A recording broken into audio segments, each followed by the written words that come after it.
The desert doesn't lie. It strips everything down to bone, the heat, the silence, the dust that settles on a man's shoulders like a second skin he can never wash off. Out here, between the cracked red earth of New Mexico territory and the pale sky that never seemed to end, truth had a way of finding you whether you wanted it to or not. Clara Holt was 19 years old the first time she saw Eli Raines. She was standing on the porch of her father's ranch, what was left of it, watching a rider come in slow from the south. The way he moved through the heat shimmer made him look like something conjured rather than real. Tall horse. Dark coat. The kind of man who didn't announce himself because he didn't need to. Her father, Boyd Holt, stood beside her. She felt him go rigid. She heard the breath leave him like a man who had just been told the name of his disease. "Papa?" she said. He didn't answer. He just watched that rider come closer, and Clara saw something she had never seen before in her father's face. A man who understood he had run out of time. The rider stopped at the fence post.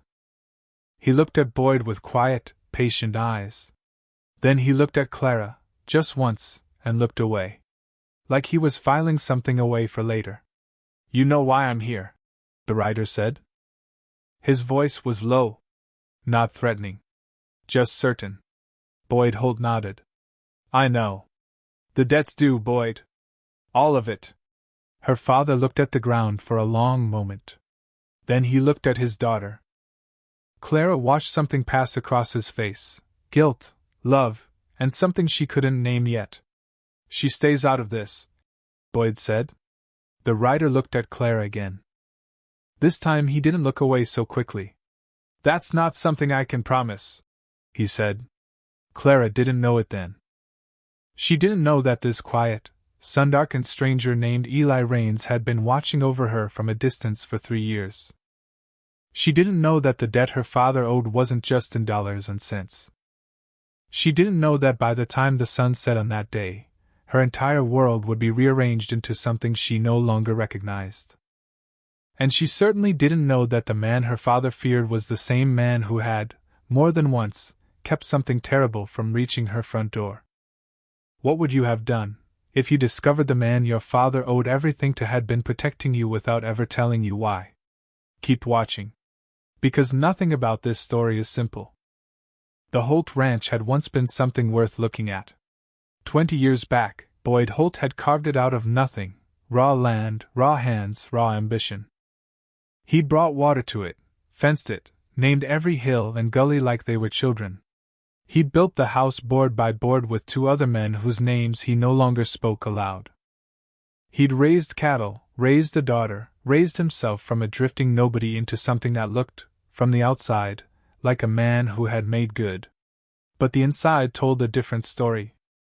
Clara had grown up watching her father's good years curdle, one by one, like milk left too long in summer heat. The cattle herd thinned. The fences started leaning. The hands stopped coming when the wages stopped being reliable. By the time she was 16, it was just the 2 of them on 300 acres that were slowly returning to dust. And her father's silences had grown so large she sometimes felt she was living inside one. She never knew exactly what had gone wrong. Boyd Holt was a man who kept his shame in a locked box and swallowed the key. What she did know was that money appeared sometimes, enough to keep them fed, enough to keep the bank from knocking, and that her father never explained where it came from. She should have asked harder. She knew that now, standing on the porch, watching Eli Raines tie his horse to their fence posts like he owned everything in sight. He didn't look like a monster. That was the first thing that unsettled her. She had built an image in her mind, over the years, of whoever it was her father owed, some fat, sweating man with rings on his fingers and cruelty in his eyes. The kind of villain that made sense. Eli Raines was lean and weathered, somewhere in his mid-30s, with a face that had been rearranged by weather and hard miles into something angular and still. He wore no flashy iron. The gun on his hip was practical, well used, and holstered without theater. He had gray eyes, not cold, exactly, but careful. The eyes of a man who watches before he moves. He stepped up onto the porch and shook Boyd's hand. Clara noticed her father's hand trembled slightly. "Let's talk inside," Eli said. Clara started to follow them in. Eli paused at the doorway and looked at her again with those careful eyes. "Miss Holt," he said. It wasn't a greeting. It was an acknowledgement, like he was checking something off a list. "Whatever you need to say to my father, you can say in front of me," she told him. Something flickered across Eli's face, not irritation, not surprise. Something closer to respect. "Your father might prefer otherwise." "My father," Clara said, lifting her chin, "prefers a lot of things that haven't done him much good." Boyd made a small sound behind them. Eli studied her for another beat, then stepped aside and let her in. The kitchen smelled like old coffee and dry wood. They sat at the table, all three of them, and Eli laid it out clean and without cruelty, which somehow made it worse. The debt, $4,200, accumulated over 11 years in loans and extensions and quiet arrangements that Boyd had made with Eli's employer, a man named Cutter Voss, who ran most of what ran in Cimarron County. $4,000. Clara felt the number settle on the table between them like a stone. "Voss wants it settled," Eli said. "Not pieces. All of it." "I don't have it," Boyd said. "I know you don't. Then what's Voss proposing?" Eli was quiet for a moment. He looked at the table. "He's proposing the land." Clara's blood went cold. 300 acres. The house her father had built. The hills he'd named. Everything. Boyd stared at his hands. "And if I refuse?" Eli met his eyes and said nothing. He didn't need to. The answer lived in the silence, and everyone in that kitchen understood its shape. Clara looked at this man, Eli Raines, Voss's collector, the long shadow that had apparently been hanging over her family for years, and she made a decision. She didn't fully understand it yet. She only knew that something in her had shifted, the way ground shifts before it gives way. "How long do we have?" she asked. Eli looked at her. 2 weeks. 2 weeks, she repeated slowly. She nodded, like she was accepting something. "All right." Boyd looked at her with alarm. "Clara, 2 weeks," she said again, and her voice had gone very quiet and very steady. "That's enough time." Eli watched her with those gray eyes, and for just a moment, so brief she almost missed it, she thought she saw something other than calculation in them. Something almost like worry. He left without another word. She stood at the window and watched him ride back the way he came, south into the shimmer and the heat. Her father put his hand on her shoulder. "Clara, whatever you're thinking, I'm thinking," she said softly. "That someone should have told me the truth years ago." Boyd Holt had no answer for that. Some debts, it turned out, had nothing to do with money.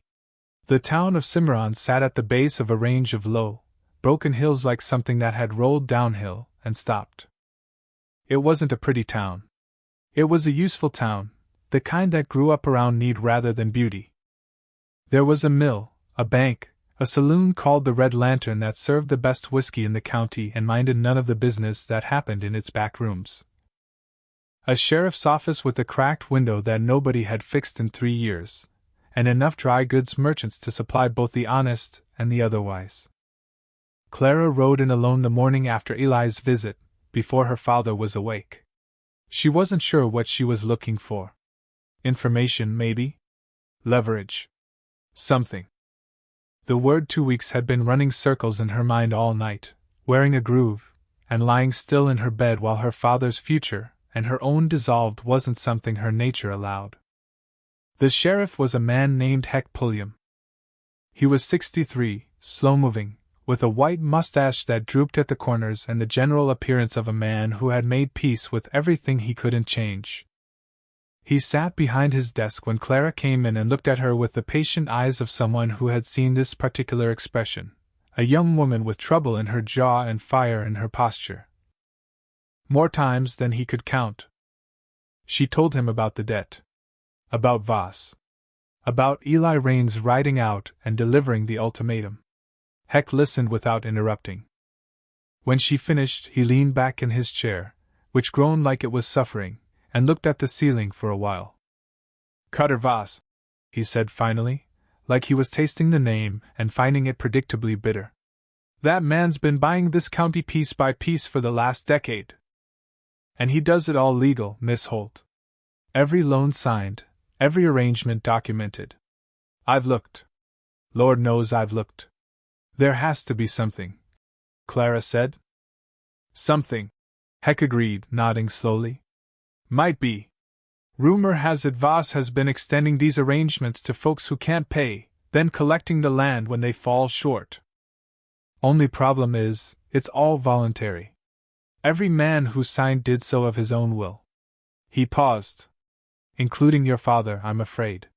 Clara absorbed that. What about Eli Raines? What's his part in all this? Heck's expression shifted in a way she noticed.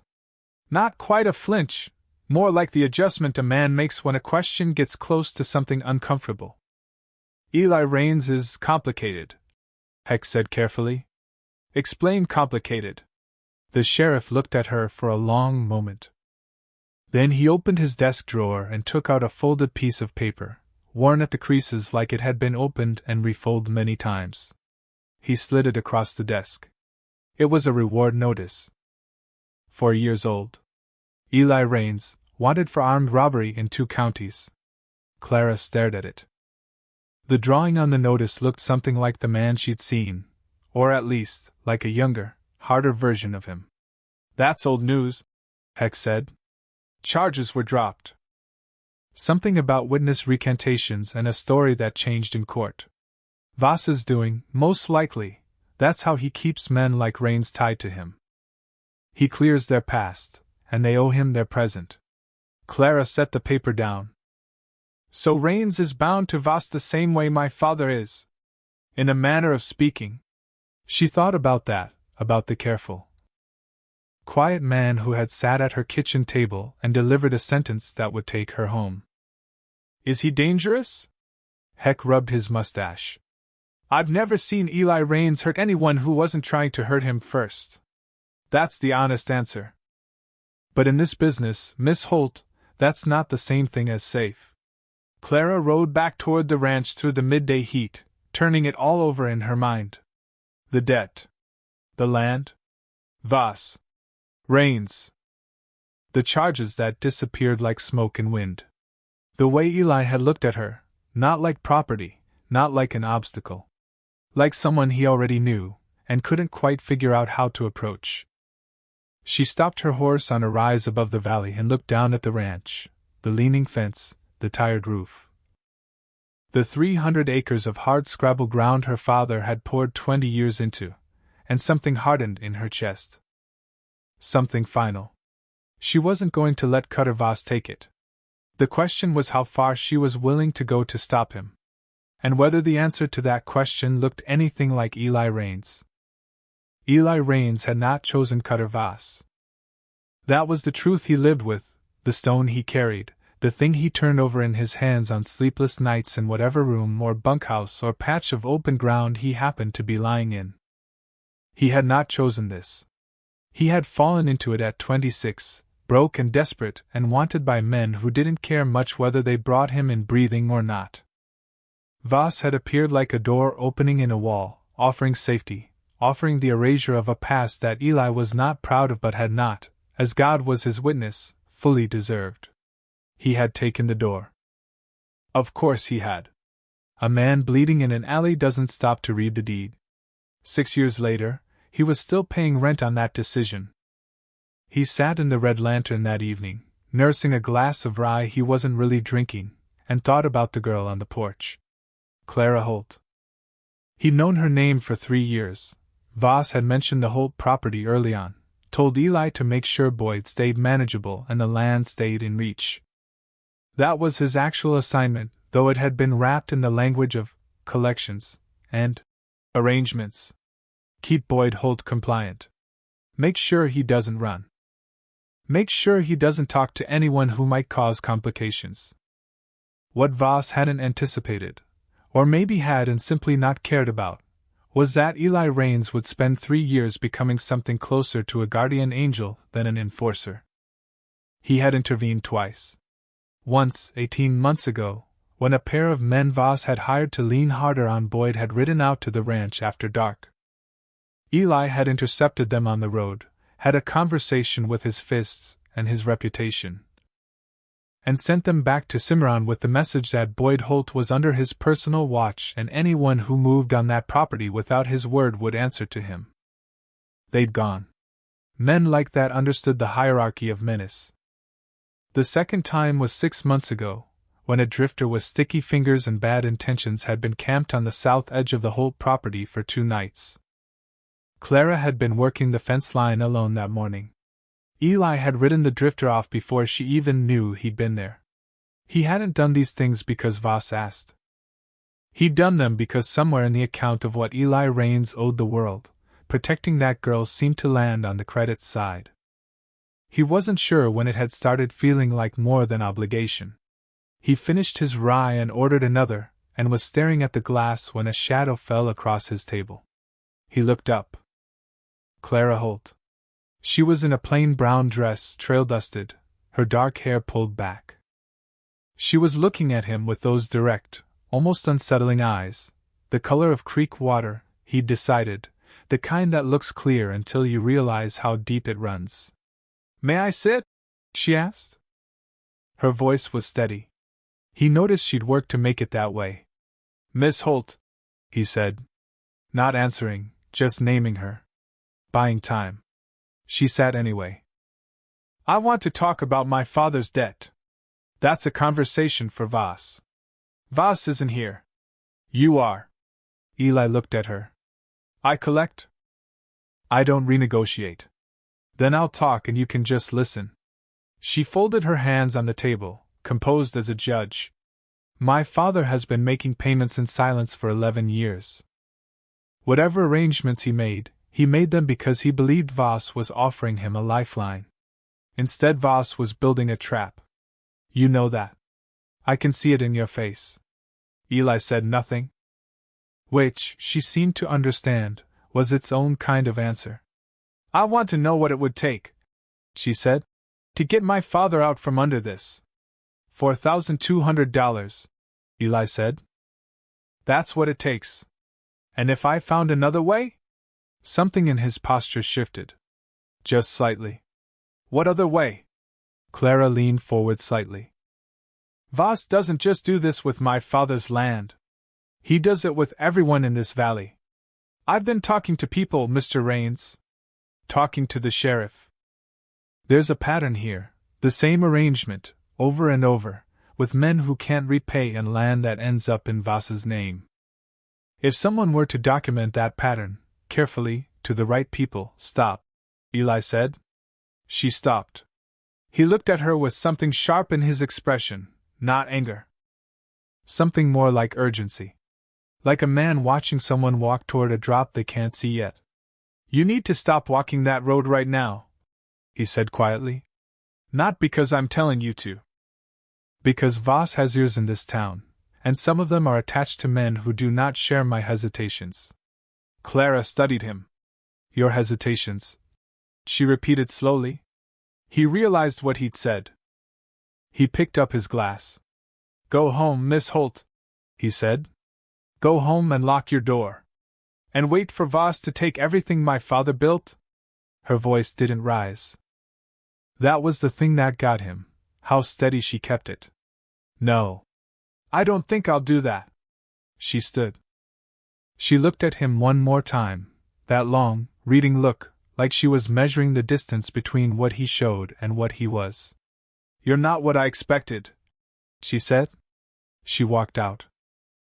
Eli sat with his whiskey in the shape of what he'd almost said, and knew, the way a man knows when a fuse has been lit, that the next 2 weeks were going to rearrange everything. Including, possibly, himself. The barn burned on a Tuesday night. Clara woke to the smell, sharp and thick and wrong, and was off her cot and out the door in seconds, barefoot on the cold ground.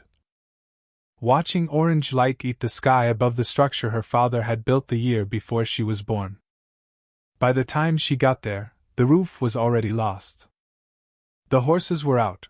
She'd see later that someone had opened the stall doors before setting the fire, which meant this wasn't mindless destruction.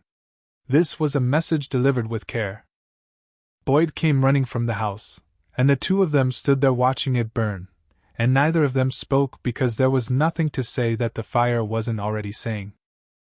By morning, the sheriff had been out and gone.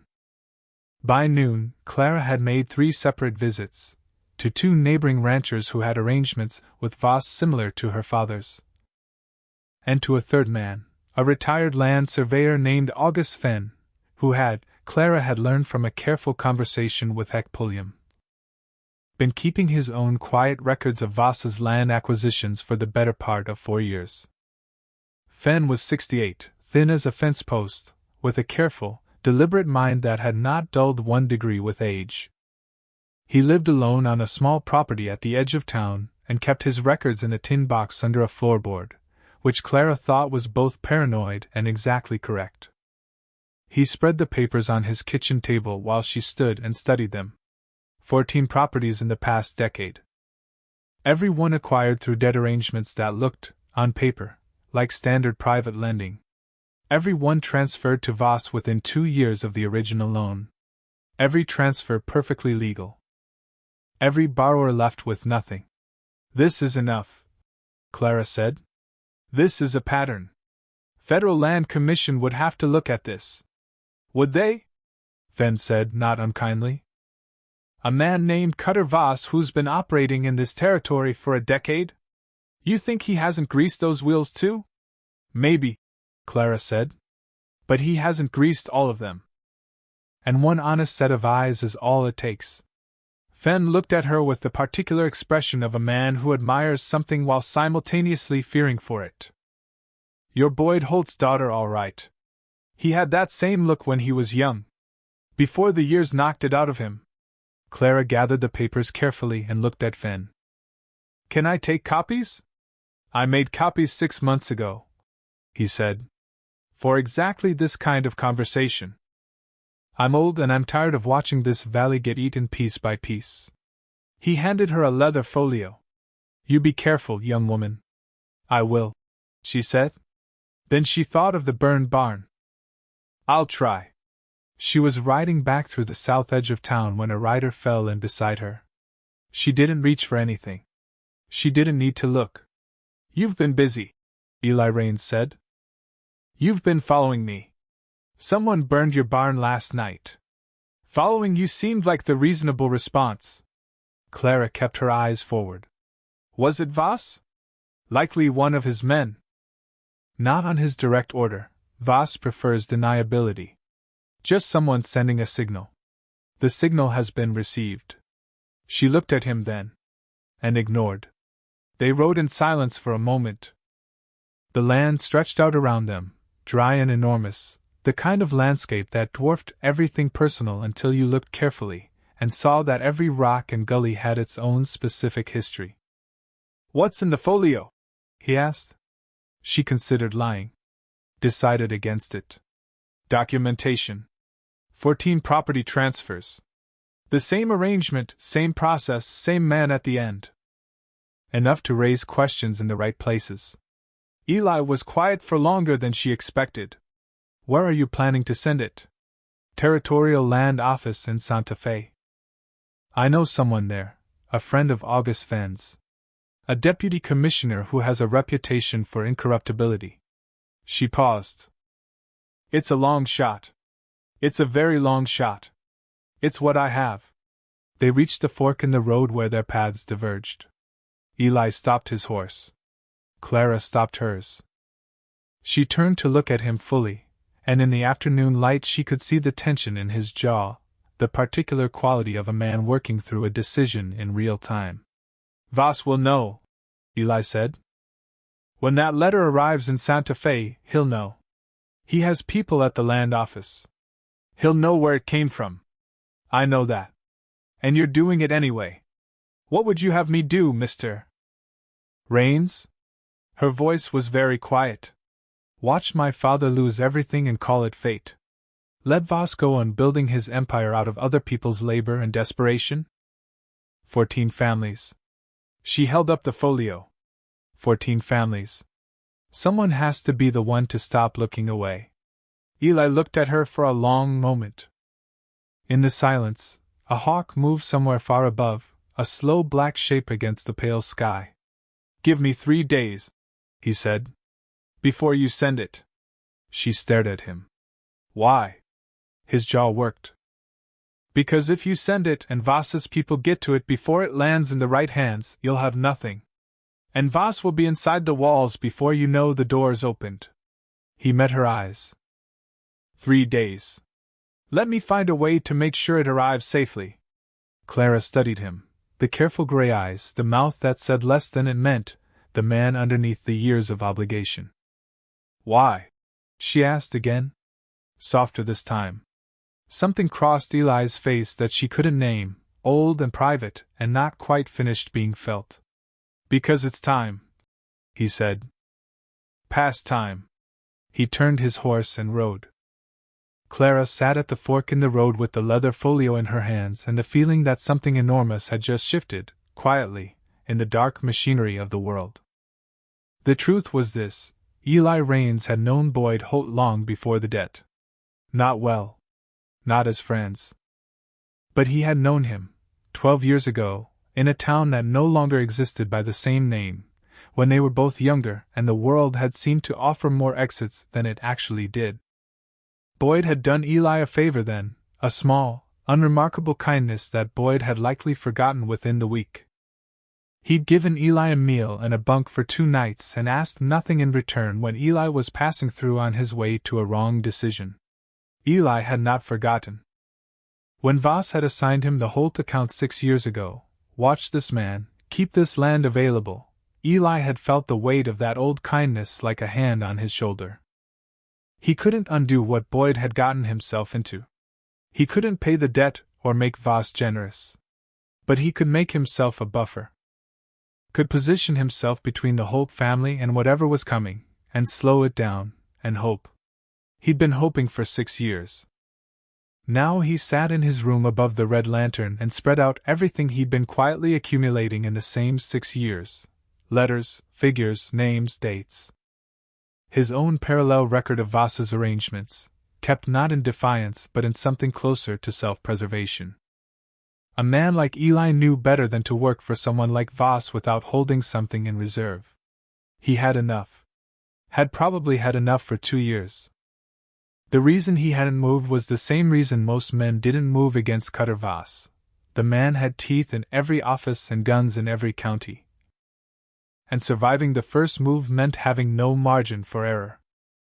Clara's folio changed the equation. Not because it made things safer. Because it made staying still feel more dangerous than moving. He spent 2 days composing a letter of his own, careful, specific, damning, addressed not to Santa Fe but to a federal land inspector in Albuquerque who had, Eli happened to know, been quietly building a case against several territorial land grabbers for the better part of 18 months. He'd learned this through a contact from his old life, a connection he'd kept carefully dormant. This was the moment to wake it. He sent the letter on a Wednesday morning, with a trusted writer, and told the man to avoid the main roads. Then he went to see Voss. Cutter Voss operated out of a house on the northern edge of Cimarron, not a grand house, exactly, but a substantial one. With real glass windows and a cook and 2 men who stood on the porch and watched the road. He was a compact man, 50-ish, with the kind of physical stillness that some men develop when they've spent decades making other people nervous. He wore a good suit and clean boots and had the mild eyes of someone who found most things in life confirming rather than surprising. He received Eli in his study. Bookshelves. A globe. A decanter of good whiskey that he never offered to anyone. "I've been hearing things," Voss said without preamble. He was standing at the window, looking out at his property. "About Boyd Holt's daughter. About Fenn.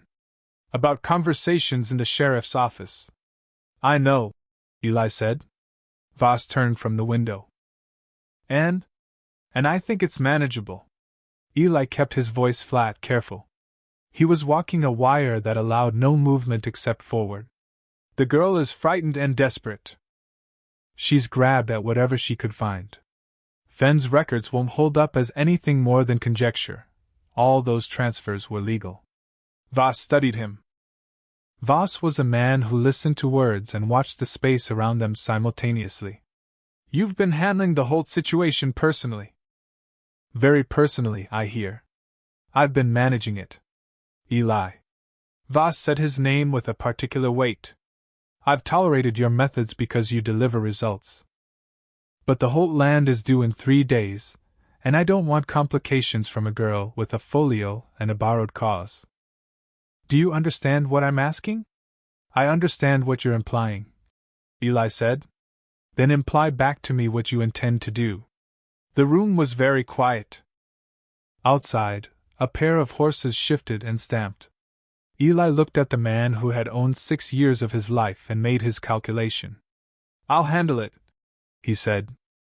He walked out, and Voss watched him go, and in the study behind him the globe sat on its stand, the whole world reduced to a thing that could be rotated with one finger.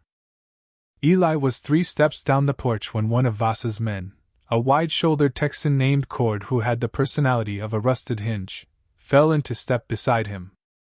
Boss wants me to ride with you, Cord said. Make sure the whole situation gets handled proper. Eli stopped walking. He looked at Cord. He saw what this was. Voss didn't trust him. Cord wasn't there to help. Cord was there to report back, or to do what Eli wouldn't. Fine, Eli said. Let's ride. They rode south out of Cimarron, and the sun beat down on the red earth, and Eli's mind was moving faster than his horse. He had a letter in Albuquerque. He had Clara's folio somewhere on the road to Santa Fe, carried by a rider he'd sent the night before without telling her. He had 3 days before Voss's deadline. He had one hostile witness riding beside him who would report back everything that happened at the Holt Ranch. He thought about Boyd's old kindness. About a meal and a bunk and no questions asked. About a girl on a porch who looked at him like she was measuring the distance between what he showed and what he was. He thought about past time. Cord, he said quietly, as the ranch came into view in the distance. Yeah. You a good rider? Cord snorted. Best in the county. Good, Eli said. You're going to need to be. What happened in the next 72 hours would be told in Cimarron for years, in different versions, with different heroes and different villains depending on who was doing the telling, and which side of a bar stool they were sitting on. Here is what actually happened. Eli Raines arrived at the Holt Ranch with Cord at his side and found Clara on the porch, which was where she always seemed to be when he arrived. Like the porch was her post, and she intended to hold it. Boyd was inside. 2 horses grazed the dry field. Cord dismounted and started toward the house. Eli's hand closed around his arm. Wait, Eli said. Cord turned. He looked at Eli's hand on his arm, and then at Eli's face. He was reading something there that he hadn't expected.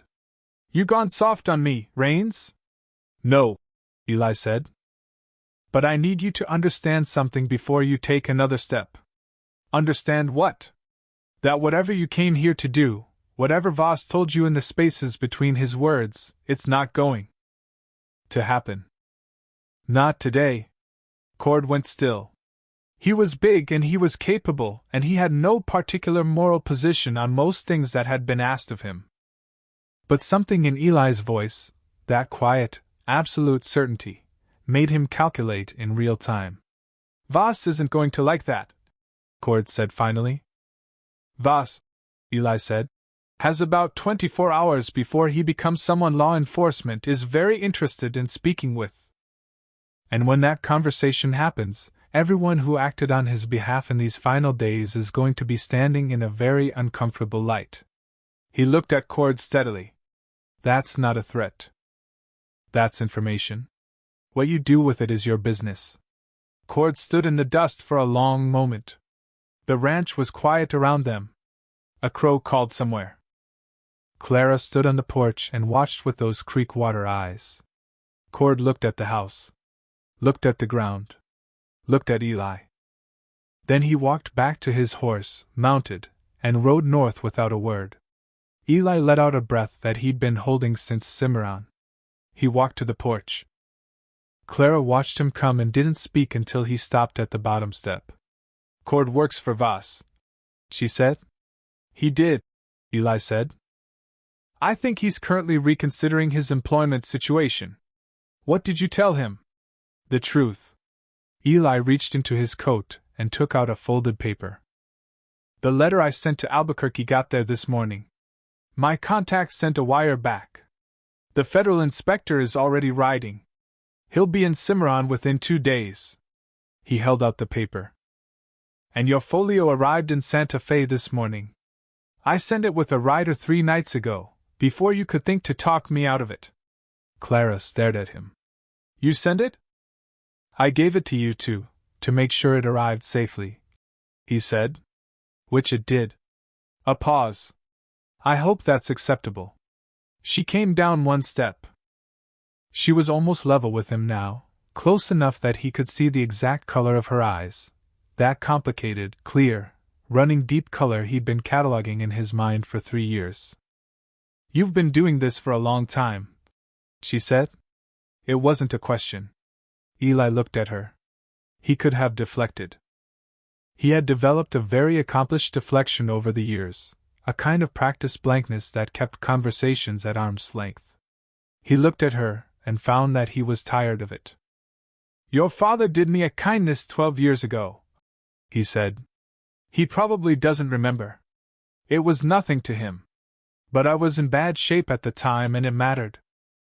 When Voss gave me the Holt account, watch the property, keep Boyd in line, I couldn't undo what had been done.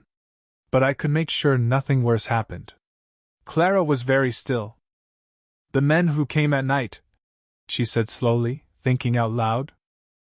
18 months ago, my father mentioned something, men on the road who turned back.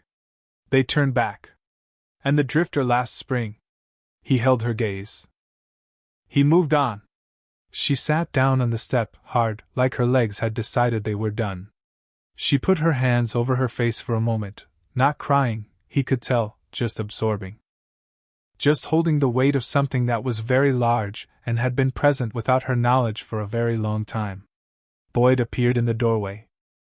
He looked at Eli and something happened in the old man's face, recognition, and beneath it, a grief that had been compounding interest for a long time.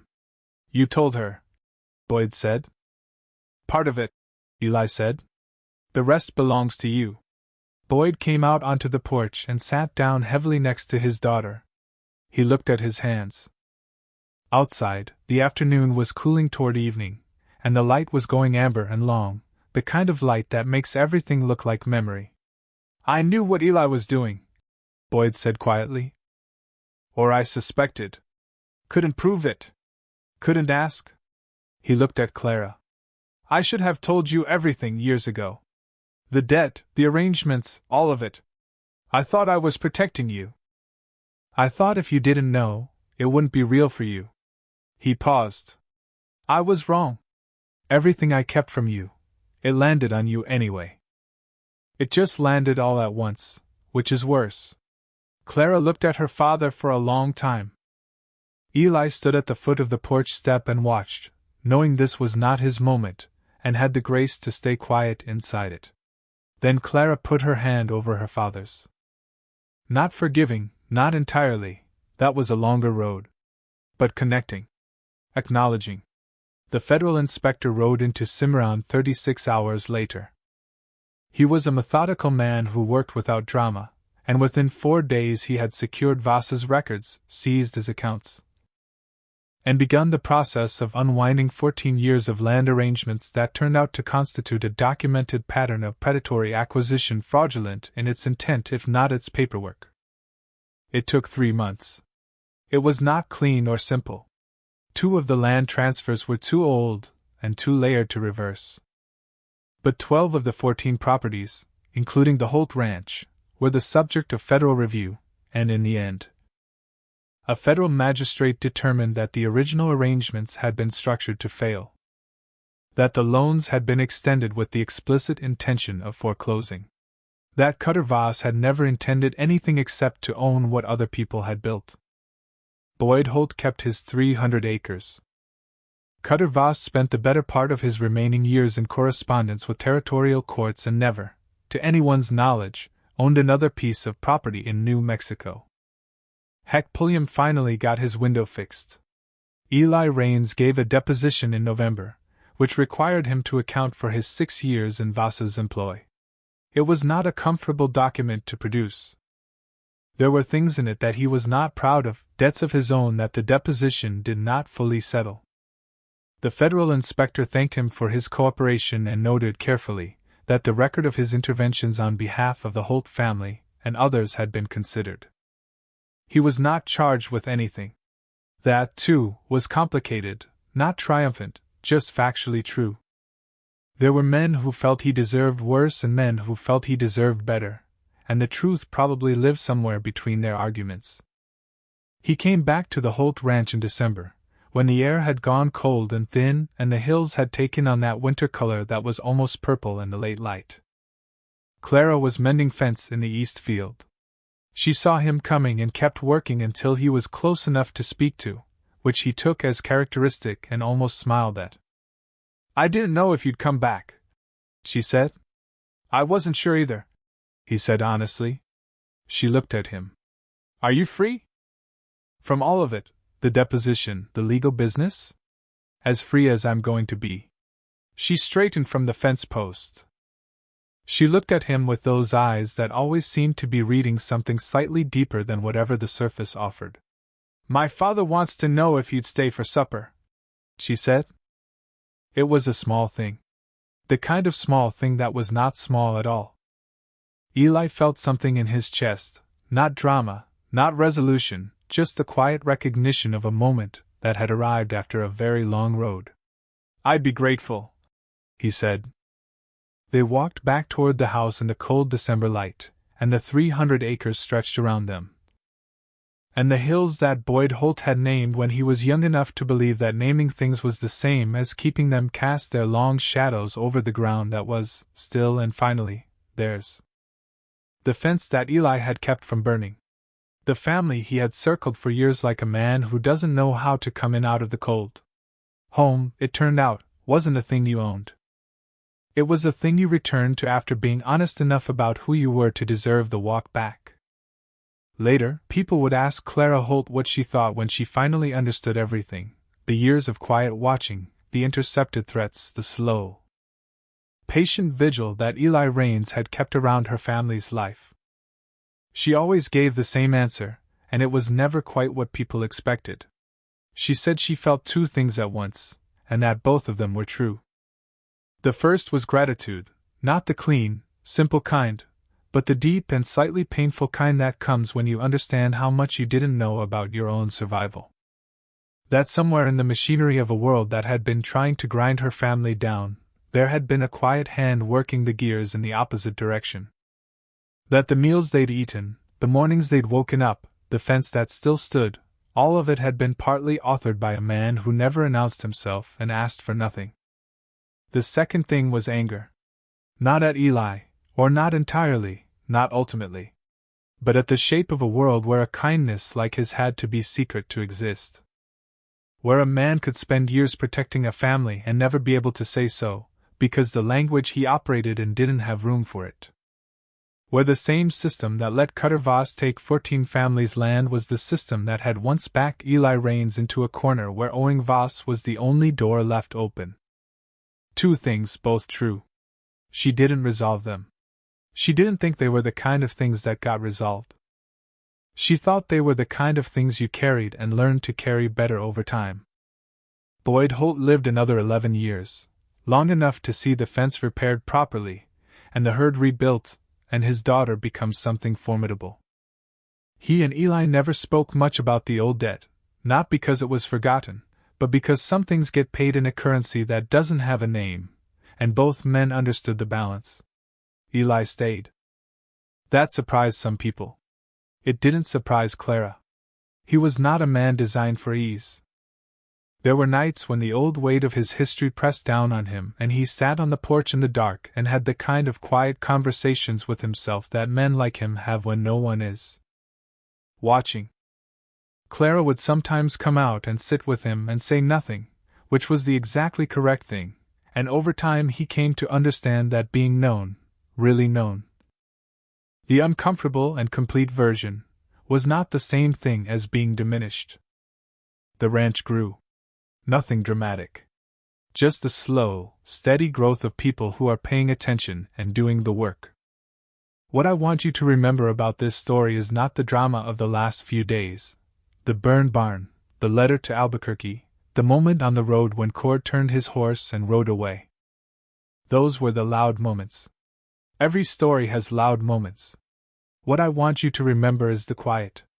3 years of a man riding the perimeter of a life he had no official claim to. 3 years of small preventions, of roads made safe and threats sent elsewhere. 3 years of a debt being paid in a currency the debtor didn't know was being spent. Some people, when they hear this story, say Eli Raines was wrong, that he had no right to make himself the invisible guardian of a family without their knowledge or consent. That it was presumptuous. That his loyalty to Voss, however conflicted, still cost people something real. They're not entirely wrong. Some people say he's the only kind of hero the real world actually produces, flawed, compromised, late to his own goodness, but getting there eventually. That what matters is not how clean your record is but whether, when the moment comes, you put your body between the thing that's coming and the thing worth protecting. They're not entirely wrong either. Clara Holt, for her part, never settled the argument. She said life was too long and too complicated for easy verdicts, and that anyone who handed them out quickly was probably missing something. Which sounds about right to me. The desert doesn't lie. And neither does a man who comes back when he didn't have to. That's the kind of truth that takes years to say, and only a moment to mean. What would you have done if you spent years keeping someone safe and never told them why? And if you were Clara, would you have trusted him? Leave your thoughts below. This story has no easy answers, and I think that's exactly why it's worth telling.